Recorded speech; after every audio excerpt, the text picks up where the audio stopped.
C'est Jade qui m'a parlé de Jessica. Jessica, comme moi, est passée par la prison pour enfants. Je vous invite tout d'abord à l'écouter nous raconter son parcours. Oui, ben moi, en fait, ça a commencé par un placement volontaire. Donc, ma mère qui a demandé mon placement. Au départ, on était suivis là, avec les services de la L4S, là, la loi des services de santé et services sociaux. Donc, on avait un travailleur social qui venait à la maison, qui nous rencontrait. Puis, à un moment donné, ma mère est un peu épuisée. Elle vivait, j'ai appris par la suite qu'elle vivait aussi d'autres choses en dehors de notre relation mère et fille. En tant que mère monoparentale et autres, elle vivait différentes choses, différents défis.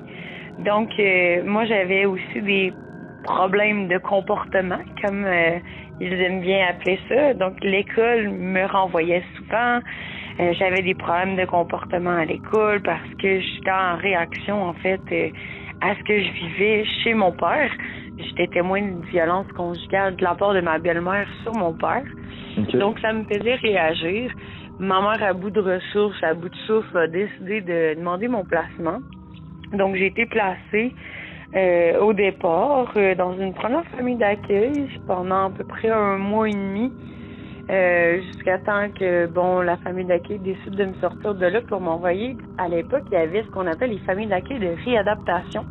Okay. Donc, c'était un des 2 parents là, d'accueil qui devait avoir une formation en intervention là, de ce que j'ai compris.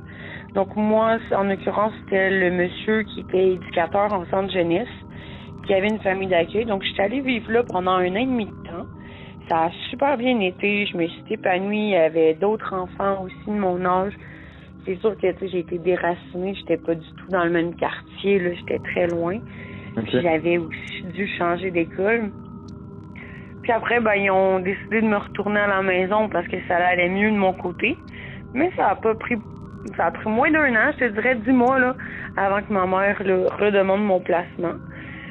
Parce que ça avait pas, on n'avait pas travaillé ensemble sur les problématiques. Donc, ils m'ont retourné en placement, puis comme ça, là, j'ai vécu des placements jusqu'à l'âge de 17 ans et demi, 7 ans 3/4, dans une vingtaine d'endroits au total, là, puis j'ai fait 3 tentatives de retour à la maison. Fait que c'est pas mal ça mon histoire, je te dirais, là. Par la suite, à 16 ans, je me suis opposée au placement, parce que j'étais tannée qu'ils fassent le ping-pong.